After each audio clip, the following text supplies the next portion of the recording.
Everyone. Welcome, friends. I'm Alicia McBride. I'm the Director of Quaker Leadership at FCNL, and I'm really excited to be with you tonight for our January Quaker Changemaker event, Strengthening Quaker Community. Joining me for this conversation are Carolyn Levering and Jennifer Higgins Newman. I'll introduce them and then we'll get started in our conversation. Carolyn is a member of Santa Cruz Monthly Meeting in California, Pacific Yearly Meeting, and the FCNL Santa Cruz Advocacy Team. A longtime supporter of FCNL, she serves on the General Committee and on FCNL's Field Committee. Jennifer is the Program Manager at Beacon Hill Friends House in Boston, Massachusetts, where she creates and stewards programming that cultivates community, nurtures spiritual deepening, and empowers collective action. She has a background in both theology and social change and is a member of Beacon Hill Friends Meeting, New England Yearly Meeting. I'm really looking forward to this conversation because I think Quakers use the word community a lot, but I don't know that we actually spend a lot of time thinking about what it means and what we mean when we say that. You know, there's a spirit and a sense of connection that transforms groups from a collection of people who happen to share some sort of space into a community.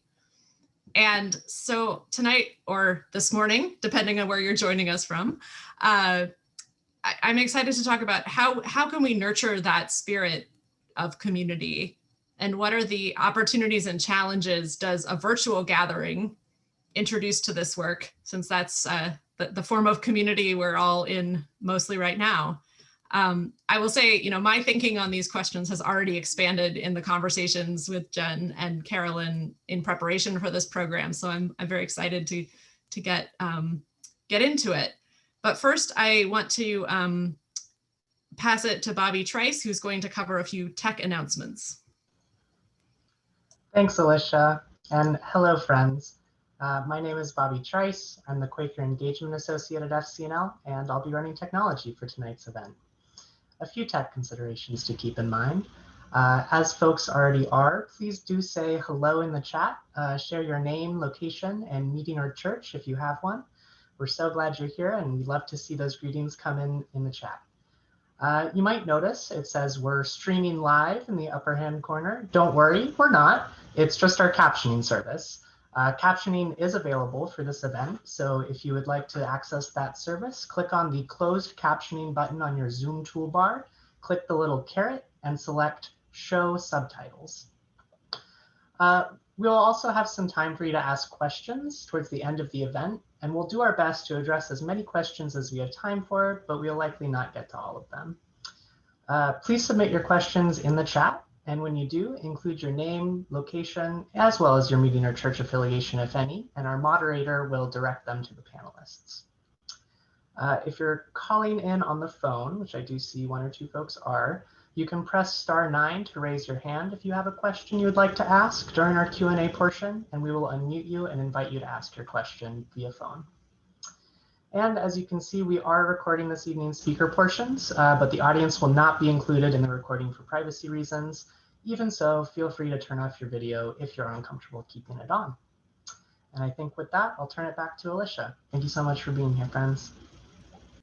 Thank you, Bobby. Yeah, it's wonderful to see all of the messages in the chat from how far and near friends are joining from. As we get started, I would like to just have us settle for a few moments for some grounding silence, and then we'll start our conversation.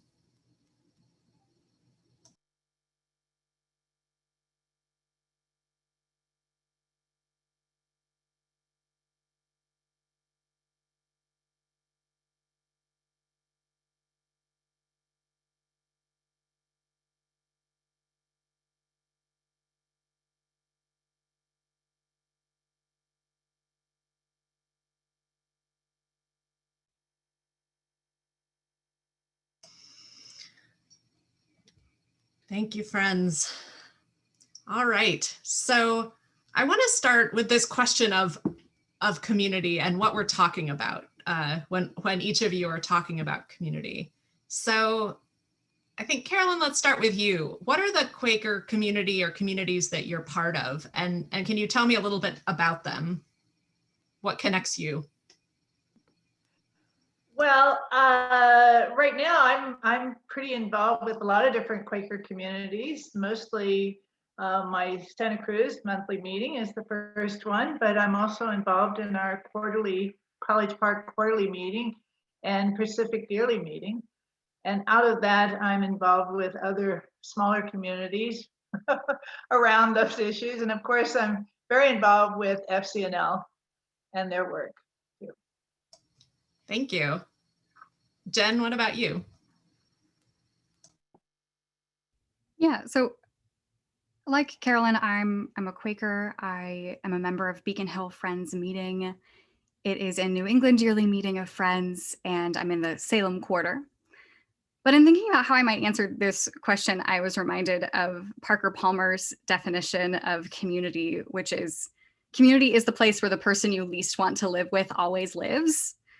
It's sort of funny, but he means that in that, these relationships can be within our communities and however we define them, location or religious affiliation. Our Quaker community can be broader, it can be small. It's important that these relationships can become close and intense, and it can become conflict ridden, and it can become easy to think about the failings or the difficulties that we have in our own selves, and then have those become a part of the community that we're a part of. And I think that that is an important thing to keep in mind, that a community isn't just sort of the groups of people that I have decided to become a part of, but really the groups of people with whom I am knit together with. And that can become, so I live at the Beacon Hill Friends house as well as work here. And as Alicia said, sort of we're an intentional community of about 20 people who live according to principles of faith, simplicity, integrity, community, and social responsibility. And we live together, and it's a pandemic. So, my meeting also meets in the same space in which I live. So it's a really unique situation. But it's a really beautiful and deepening experience to think about. So the people whom I live with, sharing community and what that means. And we'll talk about that later. But I also consider sort of the broader community of people who I experience life with. I think about the people who I used to take the Boston Transit, the T, with, and the kinds of community that can happen among people who have that similar experience of when the T breaks down and it's 3 degrees outside and you're standing on the platform and it's freezing. And sort of broadening my conception of what I think of as the communities of which I am a part. And so I want to start the conversation there, and I'll turn it back to Alicia. Thanks. It's a lot of communities we're all part of. Carolyn, I know, in our conversations, a really important aspect of your work with FCNL and with your meeting has been your work with the advocacy team. So I was hoping you could talk a little more about that community and the value of that experience for you and for your meeting overall. Yes, I would say that I've gotten more out of being part of the advocacy team than probably anybody else has. When you asked me that question, I thought, oh, gee, I've gotten so much out of participating in it. And I'm not sure if everybody else has, but I sure have. And when I started, with my involvement with FCNL, I just came to the meeting and stood up and said, hey, I want to have a different conversation than the political conversation we're hearing today. And this was before Trump was elected. This was back in 2015.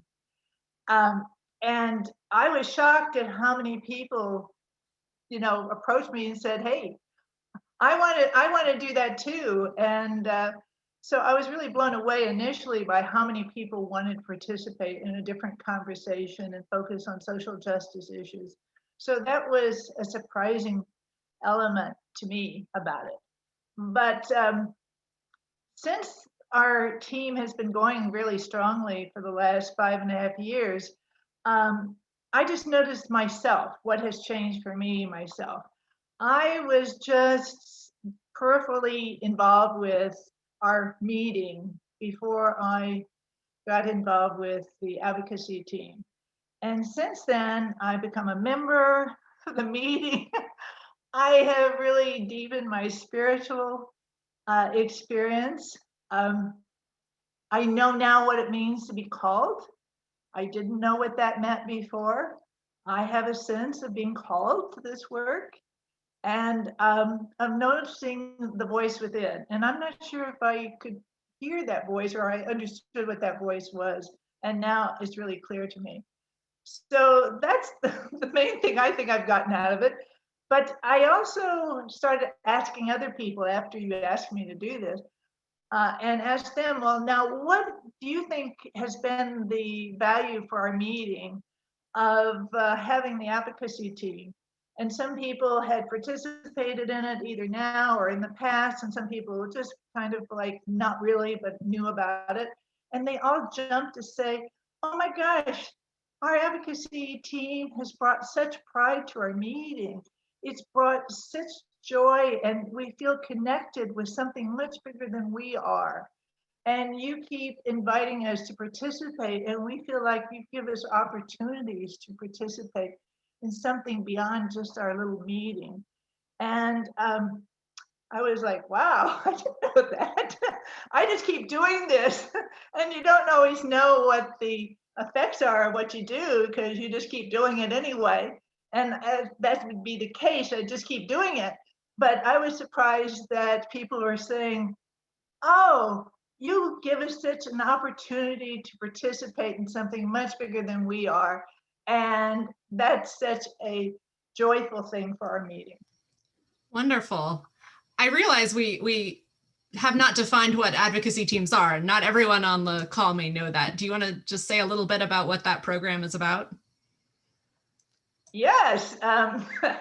The advocacy team program we've been doing this now for over 5 years in an official way, but it's a group of people that get together, and we work locally with our congressmen. We meet Congress people, I should say, and our senators, and we schedule lobby visits, and we go in and see them, and we develop a long-term relationship with them. And we do have a really strong relationship with our congressman in our area. And he's totally delighted to see us, but that took a lot of work for us to do that. But, and we work on an issue every year. And we've been working for the last few years on the repeal of the AUMFs, which is the authorization to use military force. And we think this year is our year to get this passed. And this is going to have a huge impact on where money goes and on other issues. This sucks up all the money that's available. So we're pretty excited about it. Not only that, there are over 100 advocacy teams all around the country. And we get together once a month and we talk about what's going on. We get educated, we get up to date on what's happening in DC, and people share ideas. So we're part of this huge community of other advocacy teams. And with Zoom, we get to know each other really well. And our little advocacy team, which was just for Santa Cruz, now encompasses Salinas and other little towns around us. And we get to meet together because of Zoom. And our congressman and his staff, it's easier for them to see us because we're on Zoom too. So Zoom has brought lots of opportunities to us in our advocacy team work. Wonderful. And I see Sarah Freeman Warpert, who is one of the people who works with our advocacy teams at FCNL, is sharing information in the chat if you're inspired. And I know Bobby will share some more information on our website at the end of our program. But Jen, I wanted to see if you had some thoughts about what Carolyn shared and how it relates to your experience of community. Yeah. One of the things that Carolyn, Alicia, and I talked about is the very different places from which Carolyn and I are coming to this conversation. I've definitely been involved with FCNL. I'm in communication with our local advocacy team, but that is not the sort of the thing that brings me to the table here in the way that it does for Carolyn. But even though the specifics of our experiences are different, there are some really key red threads through the communities that we're a part of and what makes them strong. So in some of the things that I heard Carolyn say, this sort of having gotten so much out of it, this idea that community can really be like being a part of something for yourself can really be both transformative for you and a gift. And that it's not sort of a thing that you're just a part of by virtue of saying that you're a part of it, but it can really be this personally transformative experience. But it also, can be a difficult experience, and it's something that you have to open yourself up to. And it's this active thing I'm hearing in what Carolyn is saying and in my own experience. And so, for us at the Friends House, choosing to live in an intentional community, or, choosing to be a part of a meeting that meets regularly, or even folks who attend our programs regularly. I have a meditation practice that meets every Monday through Friday, and I have folks who I'm really deeply in community with. It is sort of opening up to what might unfold in the container that we have created together, whether it's a residency at the Friends House or meditation group or those sorts of things, or your advocacy team, opening up to the relationships that might unfold as you're a part of this journey together. The other things that rose for me are this idea of the work being bigger, though, than ourselves, and being connected to something so much larger. I think about sort of two things here. One, that I think humans, we long for this deep purpose and call, and can notice in others when work is being good that we might not be personally called to, but are happy to support or lift up or be a part of and have be part of our larger body. The second thing I think of when I think about that is that you don't always know what might shape the community, and it might not come from the normal sort of committee structures or the other things that we create together. That I think about at the Friends House, we have committees, we run business meetings according to Quaker process, and we have a lot of committees that end up being created and shaped through different residents at a time. And so we had some residents who were really interested in all the stuff we have at the Friends House, and they created a new committee called Things Committee, which they're really excited about. And you can see the ways that they were led and called to this specific kind of work, and we were able to open up the structure to support them. And so I think about the ways in which Carolyn's meeting is supporting the work that their advocacy team is doing without necessarily having to, take it and with being able to be in relationship to it as being bigger than the meeting itself, or being just a part of the larger body. And so, yeah, and this other idea about getting to know each other really well. So I think the advocacy team is going to continue to have goals and challenges and things that it's reaching after, in the same way that the Friends House, our programs will continue to have, different programs based on different topics and different work that we're carrying. And we try to really support the work that we're doing at the yearly meeting level around our minutes and the work that we want to be doing collectively here in New England. And so we, the content of what we're doing together is going to change and develop over time, but it's that relationship building, that deep connection to each other, that is really key toward feeling knit together and really a part of a group, as opposed to a group of people that just go and do a thing. And I'll talk a little bit more about what that experience is like for me later too, but I'll hand it back to Alicia. Thanks. Yeah.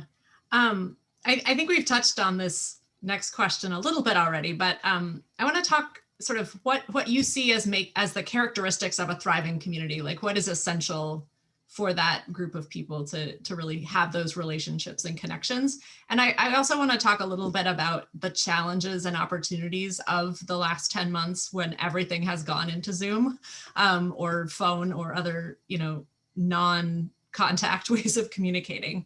Jen, do you want to start with that one? Yeah. I'm going to start out with a story that's specifically about FCNL and my connection to FCNL, and then talk about our experiences with gathering online. So in 2018, that's actually when I met Alicia. I went to the spring lobby weekend for young adults, and it was a really powerful experience for me to be in a room full of people who are doing advocacy work, which I had engaged in through other organizations in my lifetime, but who are deeply rooted in my values and Quaker values. And part of the advocacy weekend is going and scheduling a lobby visit with folks who have the same representatives that you have. And some of my housemates had come with me to the lobby weekend, and there were other folks who were within our area. You know, you have that first meeting where you plan out who's going to speak when. It's very logistics. What are we going to do when we get there? And then you leave. I think we had lunch. And then you have this journey from where the conference was in person, we're not in a pandemic, from where the conference was to the Hill. And the journey was longer than I thought it would be. I hadn't actually walked that long. But it was in that journey that I got to ask the folks that I was lobbying with the questions that weren't pertinent specifically to what we were going to say when we got there. Like, why are you here? You know, why is this issue? It was immigration at the time, you know, deeply important to you. How long have you been with FCNL? You know, where do you live? These sorts of things with the people that I was with. And that created a sense of sort of this aha moment of, oh yeah, we really are in this together. We're becoming more of a group. And so it reinforces for me the importance of the journey, that it's not just sort of the lobbying thing that we did together and now we're a little community, or even necessarily the goal, but that the journey is equally as important as doing the thing together. And those are the moments in which we start to open up to each other, in which we start to receive the gift of community, in which we start to really dig in to that knowing each other and being known by other people. And I think that's something that that we all want, is to be known and to know others as we want to be known. And so the experience of gathering online, you know, early on has been challenging in some ways because we lose some of the small talk. Ideally, at an event like this, I would get to know or see more of your faces. I would get to hear your stories and what resonated with you. Afterward, we could go out for coffee. And, you know, we all miss that. I think we grieve those experiences and what we've lost there. And yet, you know, there are ways that we can have those kinds of experiences online. I don't think that they are trivial. Like, I think that it's important to think about the ways in which we build in those experiences to the online world. Part of my job at the Friends House, we see our programs as not just sort of, we're not content experts. We're not trying to impart a particular thing necessarily to the people who attend our programs. But so for us, programs are a place where people can, you know, be cultivated, like have a community cultivated around, you know, different values or experiences that people want to have together. And so I have to think about the design of how we do these things online so that we can have more face-to-face time, that we can have more time to be in small groups, to share more of ourselves. And it's a challenge to think about how to create this, because I think the online world is really meant to be more like, you know, television or a webinar. And you know, it is not going to be a perfect one-to-one ratio. But if we know that those things like being able to reveal something of yourself is an important part of feeling like you're a part of a group or a community and can be a personally transformative experience, it's worth trying to think about the ways that we shape our spaces now. One of the things I miss most about meeting for worship is that real like fellowship time where you're just, you know, you catch up and get coffee and you have so many different opportunities for small connections that are difficult to recreate in the online space. And so those are things that I'm thinking about. And I think if we really put a lot of thought and intention into that journeying with each other, we can start to strengthen that aspect of our online world while we're still going through this together. Thank you. I know just personally on the FCNL staff, that's something that we've thought about too, you know, losing the community of our day-to-day interactions with each other, and how do we build that back in to the degree that we can. Carolyn, I want to turn it to you because I know that you found a lot of value in the Zoom world, as you were mentioning. Do you want to talk about sort of your perspective on online gathering and community building? Well, it's been tough for a lot of us because some people embrace the technology and other people have a hard time with it. And so there's some people that have kind of fallen away because of various reasons around those issues. But the other side of it is that we're in California. Getting to DC is not an easy thing for us to do. I mean, I've trekked out there many times, more than once a year. And while I love DC, it's hard to do it. And, you know, there's lots of issues now about climate change. People don't want to fly all the time. They see the impact that having those trips are on the on our environment, and so they've been reluctant. And not only that, it's expensive for a lot of people to do it. So that for us, mastering or exploring the online world in the world of lobbying and being connected with FCNL has only grown, just really grown, because the opportunities that we see are available to us. And just like I've been trying to get people to go to the annual meeting, and there's all these obstacles. Well, this year we had 8 of our members of our meeting attending the annual meeting, and they could never have done that if we had had only an in-person meeting. And they came away just excited about the work of FCNL. And for us on the West Coast, we like to be connected with you guys on the East Coast, but there's a long flyover there. So the Zoom world has given us more opportunities to feel really connected with it. And not only that, just meeting with our congressman, we can have so many more people in the meeting because we're not going to DC to meet our congressman. We are doing it locally, but he's in DC and his staff is in DC. And so we get to have a much more of a personal relationship with our congressional leaders as a result of that. And they actually like it too. So it's a wonderful opportunity for lobbying. Lobbying has really been transformed as a result of using this technology. So, and just our little advocacy team, it used to be just people in Santa Cruz. Well, now we have people in Monterey and we have people in Salinas. I mean, those are a couple hour, an hour to 2 hour drive just to get up to our meeting, which impacts people's participation. Well, now we can do it by Zoom. So Zoom is just a whole new world for us. And I just see lots of opportunities that are available to us, even when the pandemic is over with. And frankly, I'm not in my 20s and 30s anymore. I've often worried about what happens when I can't make those trips to the meeting house. And I think about other people who no longer come to our meeting house.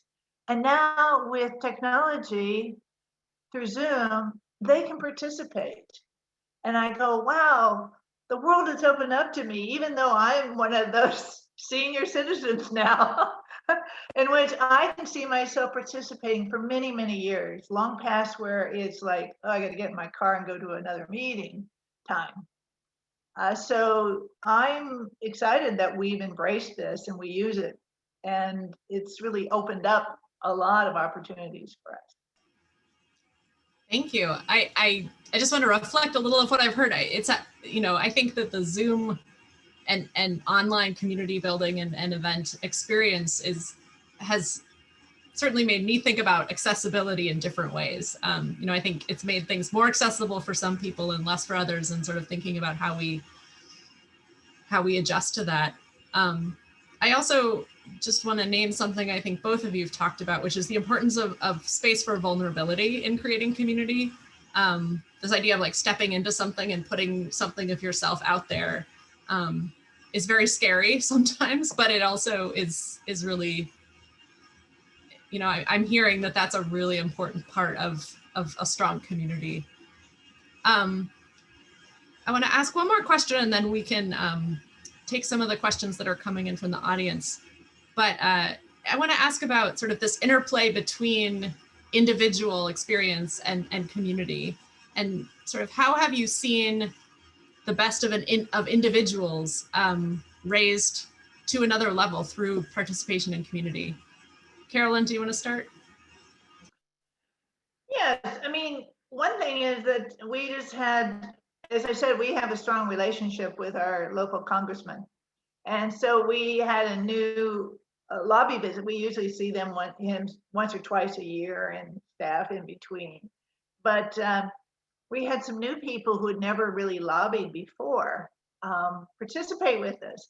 And so it was really this wonderful opportunity for these new people to actually have an experience of being in the presence of their congressman, and to be able to ask questions of the congressman and to stay on track with what we were there, our purpose for the meeting.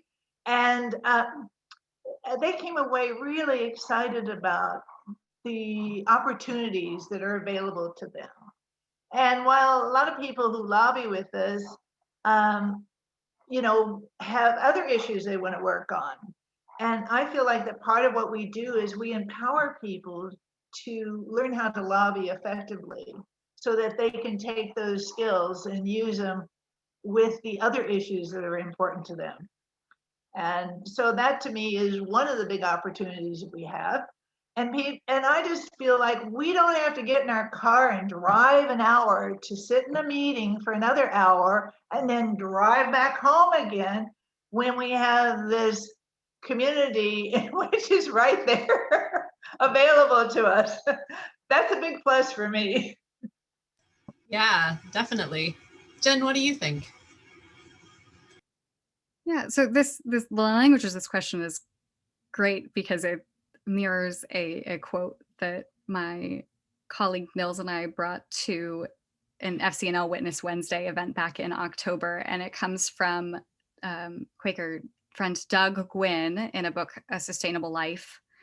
And it was actually shown to me by a dear friend of mine, Emily Savin, who used to work for FCNL, and many folks know. And that sort of journey of that quote into my life and how it's showing up here is part of my thinking around what is how we might be raised to another level in community. So I think about two things. One, the ways in which we shape each other. So Emily helped shape me on my journey by giving me things to read that might challenge me or inspire me or expand my understanding of my Quaker life. And those are things that I wouldn't necessarily have found on my own. So we can hear, for me, and this is my language, we can hear sort of spirit speak to us, both the inner teacher by sort of centering down and being within worship, but also through our relationships to other people and the things in which they're called to share with us and how we can grow each other in that journey. The second thing I think about is actually that the language of this is like it's sort of nice, like we're raising each other to another level, but I think about actually the role of conflict in this and how, so to talk about an example maybe for FCNL folks, lobbying a person who disagrees with you. And I remember that was a big one when we talked at the FCNL Spring Lobby Weekend in 2018, the one I got to attend in person, when folks were like, yeah, that's great. You have to lobby Senator Warren, who agrees with you mostly on this issue. But, we have to lobby a senator who definitely doesn't even want to hear us. And to think about trying to cultivate a relationship across that difference, to know that you're going to come up with, come to someone with something they really deeply disagree with you on, tell them your truth and try to relate to them as a person, and then try to move past it and maintain relationship past it. It's that sort of not just avoiding conflict and saying, I'm not going to go there, this person just disagrees with me, but actually stepping up to the challenge of, okay, we're in community with each other. You're my representative, you're my part of my community, or in my case, like, I live with you, or I'm in a meeting with you, or we're in a program together and we're talking about something we disagree with. And it's not saying, ideally, like, we're not going to have conflict, we're going to try to avoid it. But, the agony of having conflict, there's an article called The Agony and the Ecstasy that I recommend to folks. And it's by Richard Foster. And it's about the agony of having to deal with the inevitability of that conflict and work through it, but the ecstasy of then having moved through it, what that deeper relationship might look like, what a world looks like in which we're really in community and in relationship with people with whom we deeply disagree.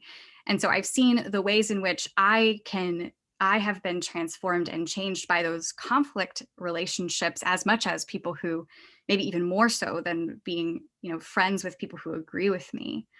and that we can both, be each other's refining fires, and we can both push each other and grow and stretch and work through it, that I've seen myself change and mature and grow deeper in my faith and in my life. So I'll leave it there. Thank you. Well, we're gonna transition to some questions from the audience. So feel free to keep sharing your questions in the chat. But I'm gonna start with, we've talked a lot about the positive examples of community, but I wanna start with a question about maybe some of the negative experiences you might have had in this area. So maybe Carolyn, starting with you, do you have examples of times where you've had challenges in building or being part of a community, and how has that helped think about this idea? Oh, I think that we have lost people because of their comfort level with technology or their access to technology. That's a huge issue for a lot of people. And that's sad to me that we've moved into this virtual world, so to speak, and we don't feel like it's going to be permanent, but it's going to be that way for a while now. And I think about members of our community that are left behind. Yet I know people are putting out a lot of energy, staying connected to them and keeping them informed. And so it's a challenge for all of us to stay in community, even if we're not using this technology that we have available. But they're still, making phone calls to people and things like that. So it is a challenge, and that'll be the nice thing whenever we can meet in person again, because then they can be included with us. I just wanted to say one other thing about what Jen said about conflict. I know a lot of us feel conflict adverse, or we think that conflict is something to be avoided. And I think that we miss a lot whenever we avoid a conflict that's there, that it's an opportunity for us to grow. And we're all on this planet together. And learning how to listen to each other, I think, is extremely important.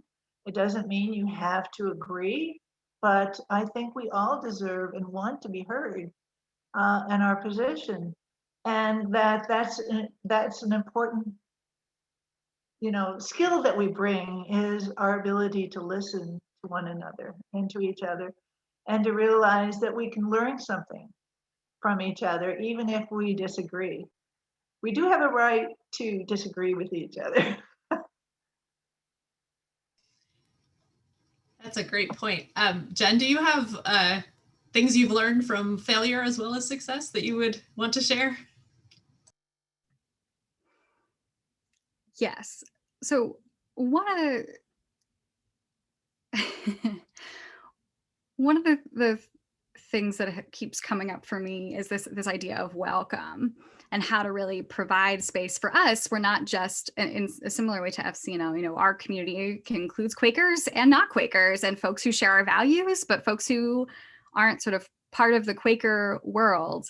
And when a lot of those folks coalesce together, there's some curiosity about, like, who are you? Where did you come from? And so in some of our events, people in a really good-hearted way, from a good-hearted place, can ask a lot of, so you put people in small groups, they're talking, can tend to ask questions. They're like, who are you and where are you from? That don't feel as welcoming as I think that they intend them to be. And so really thinking about setting the space that is not just we are mostly Quakers, and if you're not a Quaker, you're kind of the other, and they're going to be curious about you, but really, like, we're all sort of other here. We're all, it's important to listen and to welcome people who aren't a part of who you thought would be here in ways that don't make them feel like you were a person, they're a person who you thought wouldn't be here. And that's hard because I think, we're all curious and we want to know more about people, but it tends to not feel good for the person on the other side of that. And so I've thought about how to handle that tenderly, especially in an age where, like Carolyn was saying, people can come from wherever. And it's really exciting to have folks come from, all over the country to things that we're doing here in Boston at the Beacon Hill Friends House. It's not a thing that we had before. We get visitors from other people. And they're coming because they're interested in having community and connecting around the things that we're talking about. And so, how do we create space where we all feel welcome, that we don't feel like we're the person who wasn't expected to be there in the room? And that's hard as a facilitator. So it's something I'm learning about, and how to set up, like, who is here, who is invited to be here, how do we cultivate welcome, and how can I model that for people in a world in which, especially on Zoom, like those questions, being peppered with questions, can feel really isolating. And so that's one thing I'm thinking about. Thank you. All right, we have a question from Anne about intergenerational community and sort of the ways you think about creating intergenerational community. Do either of you have a perspective on that to share? I can. And Carolyn, do you want to go? No, you want me to go? You go ahead. It depends on what you mean by that. We at the Friends House, sort of with our residency program, we have our youngest resident now is 20 and our oldest is in their 80s. And so we have quite a range of different people who live together here at the Friends House. And so we have to think about sort of both, like, what are all of the things that people need in this space, and how can we show grace and be welcoming, and listen to, in some of these in some intergenerational experiences, we can be speaking from really different sort of worldviews or paradigms, or the ways in which we experience the world might be really different. And so learning how to listen through for the places in which we connect. And other thing I think about, though, are like the value of being able to be in that kind of space and learn from people. Like, I'm a young adult right now. I'm 27 years old. I don't know, this recording will last forever. So I'll be looking back at this in 10 years and be like, wow, I was 27. But I learn a lot from knowing that people who are 20 or 30 years older than me are also as confused about what they're doing in the world as I am. And they're seeking and they're navigating, and we're learning and we're nervous, and these things happen. And so knowing that it's not just like oh, you're a young person, you'll learn when you're older thing, but really like, oh, these people are here to abide with you. They're not going to tell you that it's going to get better. They're just going to help you learn how to seek and what the tools are. And they're still learning too.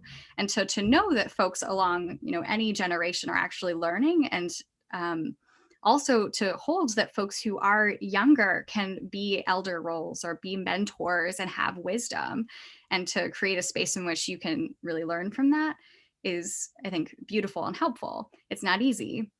The other thing I've learned about, cultivating intergenerational community is that if, I think some folks talk about how it's important to get more young adult friends involved in things. They wish that they would come. And I find that, if we are having young adult voices who are lifted and raised, young adults and older adults and everyone in between sort of ends up coming to these spaces. Is it seeing yourself represented in this, or hearing someone who, is your own age and has something to offer and is wise, can be really attractive to folks along the age spectrum. And so not just sort of this top-down age hierarchy, but really thinking about ways that spirit can, or like that we could see wisdom along generations, I think is really powerful. I'll stop there. I'm glad you brought up that question, because I think it's an issue that we're addressing in FCNL, and I see quarterly and annual meetings doing a lot of this. And we're talking about, when you're lobbying, you usually think, oh, you have to be a voter, 18 and older. But what about those kids that are concerned about what's happening and they're younger than 18? And so we really started developing things that attract to, to younger people that are not of the voting age yet, but will be someday soon, and engaging them in advocacy work and giving them a voice so that they can actually speak to their congressional leaders too and learn about how civics or government works, that they can have a voice and they can participate in it. And there's been some exciting programs that have been happening. And I know our quarterly meeting worked on this after the turn of, into this year, the beginning of the year. And I think it's an ongoing issue of engaging younger people in this work and empowering them, that they have a voice and what they think is important too. And so I'm really pushing on this intergenerational work. I won't be around that much longer. I mean, I'm going to be around, but I don't know how long I'm going to be around. But it's really, I think it's important for me to inspire young people to get involved. They don't have to wait until they're an old person to do it. They can do this when they're young and they know what they want to see happen and they have questions. And I think it's important for us to engage with them. Great, thank you. I think we have time for maybe one more audience question and then we'll have to start wrapping up. I know there are lots of questions we're not going to get to. Apologize in advance. Lots of questions about the different formats of meeting and hybrid and how we're going to deal with that. And I think that could be a whole other panel at some point, thinking through some of those things. But I want to ask about, there's a question from Margaret Riley about encouraging Congress to go from conflict and sort of how to, and I want to broaden that out a little to think about sort of how do we help others who may not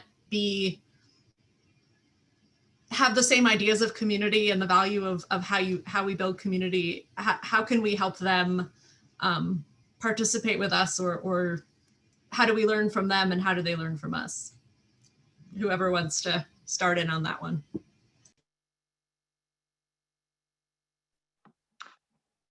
I know that, at the annual meeting or at our, when we meet with other national calls, when we meet with other advocacy teams, a lot of them, are caught with or have representatives that are of a totally different political bent than they are, and how difficult the difficulties they have in getting meetings with their representatives or to go in, that they get kind of discouraged about this. And the nice thing about having a community is that we share ideas about how to do that, how to keep going in spite of the outcome, so to speak. How do you keep going? And that's where a bigger community actually has value, is that we can say, well, we tried this. Have you tried doing this? Like that, of seeing victories in incremental steps, that we don't have to say, oh, we changed our congresspersons, our elected officials' opinion, and they're now on the opposite side where they were before. But how do you how do you have incremental victories and successes that keep you still engaged instead of wanting to give up? I think is part of the conversation that's important to have. Because we're all going to be on the losing side sometime. And we're looking at the long term. This is not an easy fix, the issues that we take on, and they probably won't be solved in our lifetime. So we have to look at ways that keep us engaged and keep us going and committed to the work. Well, thank you. I know Jen has to leave us in just a few minutes, so I want to make sure we stay to time. So I want to just ask one final quick question and have you share any final thoughts that you have. What's one piece of advice that you can offer people who are thinking about their own communities right now and sort of how to strengthen them? Jen, do you want to start?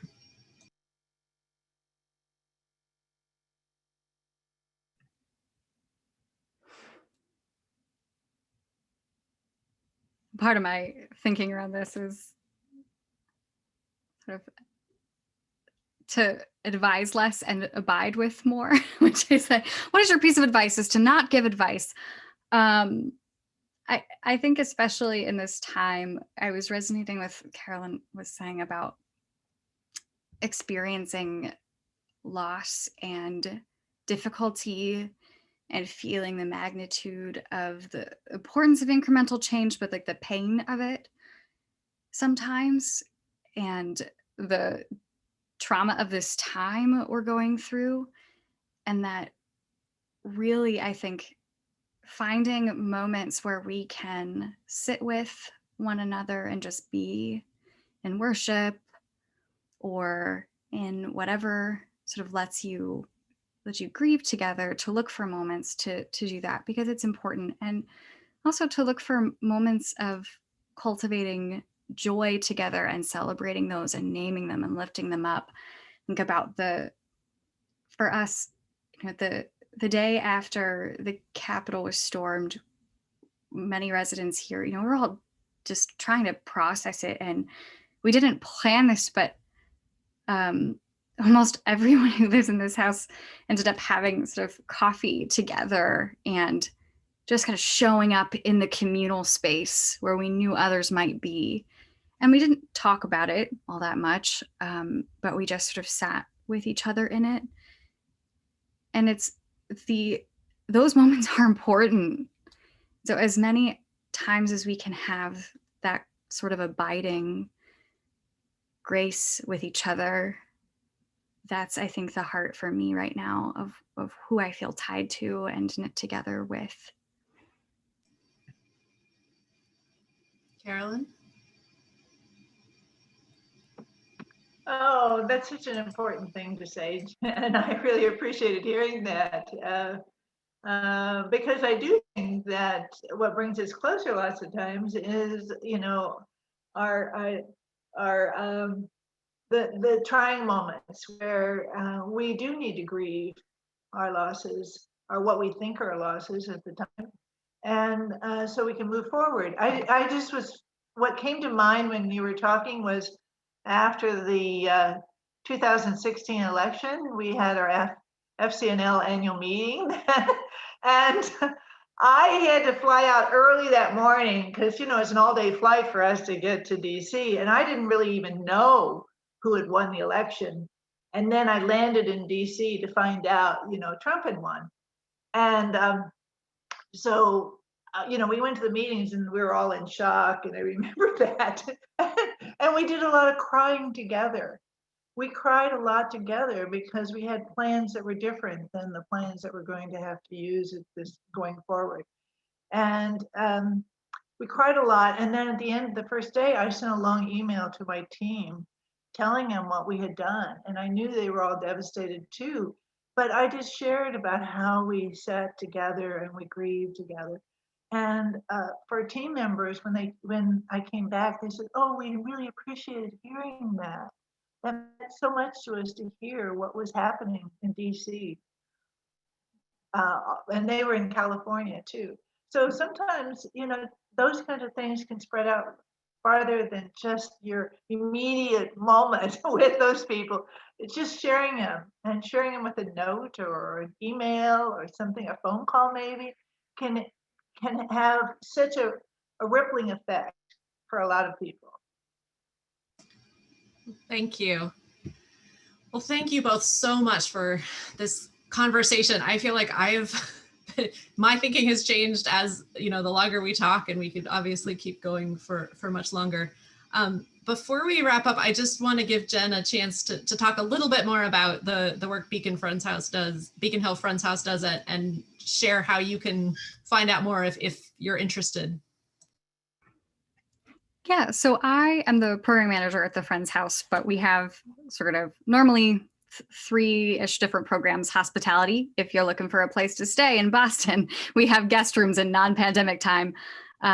We have a residency program, and if you know people who are interested in living an intentional community grounded in Quaker values, we do have residency openings in the Boston area or well, just one house in Boston. That's all we have residency openings for. But I manage our sort of public programs, so they sort of outward. Right now, they're all online, and they are all different kinds of opportunities to engage in sort of community, personal and spiritual deepening, and empowering collective action. And so you can check out all of our events. A lot of them are free, not all of them. We try to offer things at rates that are inclusive of folks at sliding scale or pay as led. And you can check out those events at bhfh.org/events, which is the link that they just put in the chat. I'd love to see you. If you have other questions about the Friends House or our programs, I'm going to put my email address in the chat as well. And I would love to connect with folks more. That's all I have. Thank you. Thank you so much for being here and for this conversation and for all your questions. I'm going to turn it now to Bobby, who will share a few more resources about the advocacy team program and some of the other things that FCNL can do to help you be more engaged. Yes. Thanks, Alicia, and thank you so much, Jen and Carolyn, for this wonderful, wonderful conversation. I've enjoyed myself so much tonight, and I really hope audience out there you have as well. Yes, like Alicia said, I'm going to take us on a little tour of our brand new FCNL.org website, which is beautiful and user-friendly, and I really encourage you all to check it out if you haven't yet. All right, I'm going to share my screen now. There we go. So this is our brand new website. You'll see lots of options to explore who we are, the issues we work on, and different ways that you can act, as well as our upcoming events. But I want to point out a few specific things. First of all, I'm going to drop a link in the chat. This is our Lobby from Home landing page, which has pretty much everything you need, all the resources you need to virtually lobby. And something I want to specifically point out here is Sarah Freeman Warpert actually runs regular Learn to Lobby in 30 Minutes trainings every 2 weeks on Zoom. And more than one person from your meeting or community can do it. I really hope that you'll take this opportunity to sign up with a friend or multiple friends from your community to learn how to engage your members of Congress in the manner of friends. And our next one's coming up, I believe, next Tuesday evening, actually. So pretty soon after this. A few other things. We heard Carolyn share stories about advocacy teams and communities, and Sarah earlier did share this link, but I want to reshare it one more time for you all. Here's the webpage where you can learn more, connect with a local team in your area, or even start a new team. And that page looks like this. There's a really great little video you can watch about what the advocacy teams are and how they got started. And then you can also indicate interest in starting or joining a team by clicking on this button and filling out a little form. And earlier, Jen, during the talk, mentioned our Witness Wednesdays silent reflection event, which we host every week when Jen came with Nils from Beacon Hill Friends House and served as our clerk for that time of online worship together. But we do host that every week. I'm usually there running tech, and a really wonderful community has sprung up around that space. So I would encourage you to visit the link I just dropped in the chat and sign up for one of our upcoming virtual Witness Wednesday Silent Reflection events to be a part of our FCNL community every week or as you are led. Now we're going to take a really quick poll of the audience to see which of these things you might be interested in so that we can follow up with you and offer some more resources and guidance. So you'll see a screen pop up with some options of how you might want to take action individually or with your community in 2021. You know, I want to lobby my member of Congress, I want to connect with an advocacy team near me, or I want to take action with my Quaker meeting or faith community. And you can click all that apply, and I would encourage you to do so that we can get a sense of your interests here tonight. And then finally, I'm going to share my screen one more time while y'all are filling out that poll.